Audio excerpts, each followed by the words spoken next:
गणनायकाय गणदैवताय गणाध्यक्षाय धीमहि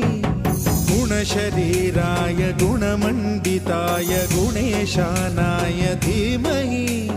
गुणातीताय गुणाधीशाय गुणप्रविष्टाय धीमहि एकदन्ताय वक्रतुण्डाय गौरीतनयाय धीमहि गजेशानाय भालचन्द्राय श्रीगणेशाय धीमहि